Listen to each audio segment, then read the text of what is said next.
Welcome back. All right, just the 5 games on Sunday, so relatively light Sunday and yet a little busier than Sundays have been lately. And it's pretty much the whole day. So 2 o'clock Eastern, 11 o'clock Pacific start time between the Arizona Coyotes and the Minnesota Wild. This is the first of 4 meetings. So, if Arizona has a good record against Minnesota, it could hurt their chances of making the playoffs. That's 4 games.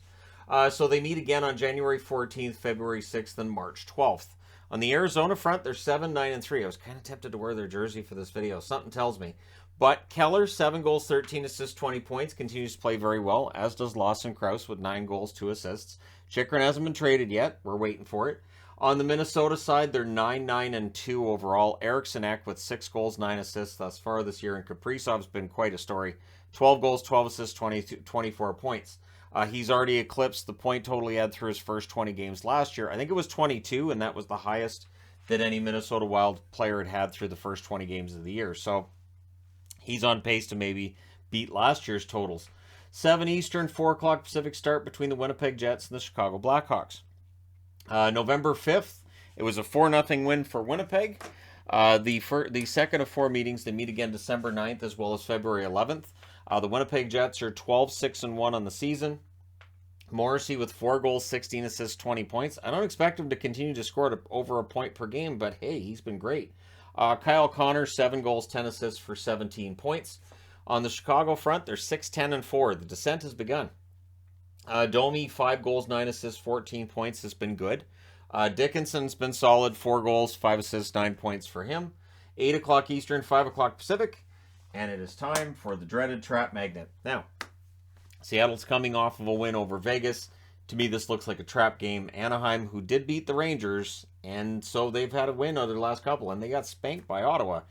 They could be fired up tomorrow. And October 12th, Anaheim wins this first matchup in overtime 5-4. And it had to be overtime because Anaheim only has one regulation win, and that was over the Rangers. The third and fourth meetings between these teams will be March 7th and March 30th. Seattle's 12-5-3. Playing very well since that meeting with the Anaheim Ducks.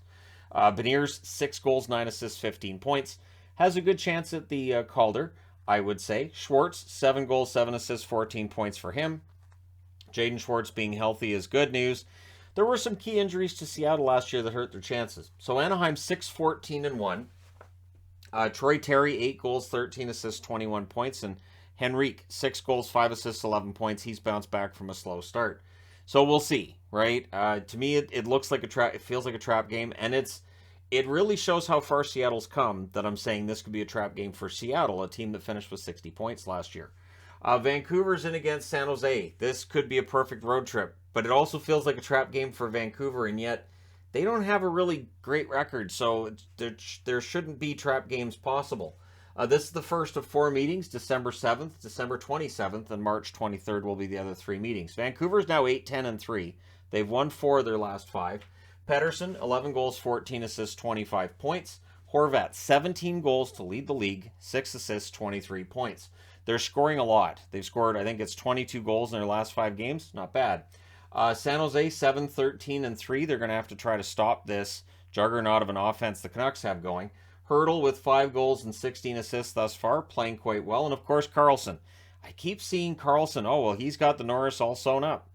He doesn't, though. Like, all these other really good defensemen exist too. But anyways, 11 goals, 19 assists, 30 points for Karlsson. He is producing points at a very good rate, but should points dictate who wins the Norris? Anyways, that's a whole debate for, well, we've had that debate a lot, haven't we? Then at 10:30 Eastern, 7:30 Pacific, we have the Ottawa Senators in against the LA Kings. This is the first of 2 meetings. They'll meet again in Ottawa on December 6th, so they're going to get to know each other over the next little while here. For Ottawa, they're 7-12-1 on the season, coming off that spanking they gave Anaheim. DeBrincat, 5 goals, 11 assists. We expected more goals from DeBrincat. Even though I said I didn't know if he'd be able to get to 40 goals in Ottawa, I'd expect him to at least score at a 30-goal rate.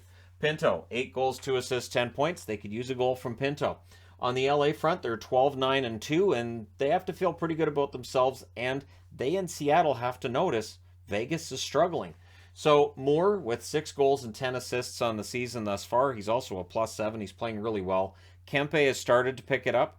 That being said, he's been getting chances the whole way through. They're starting to look like they're going to go in. 7 goals, 6 assists. That's the one I think Ottawa has to worry about tomorrow. But let me know your picks in the comment section below as always. Don't forget to hit like and subscribe if you're browsing your way through. You just happened upon this video. And yeah, so it's going to be a full day, but there'll be lots of time for me to do all kinds of video goodness and to take some deep dives on some teams, which people seem to want to see. And so we'll see which teams I decide to go through and do a little bit of a deep dive on what's gone wrong or what's gone right. That kind of fun thing. So thank you guys so much for all your support. Do hit like and subscribe if you haven't done so already. And hey, thank you very much for all your support. I'll talk to you again soon.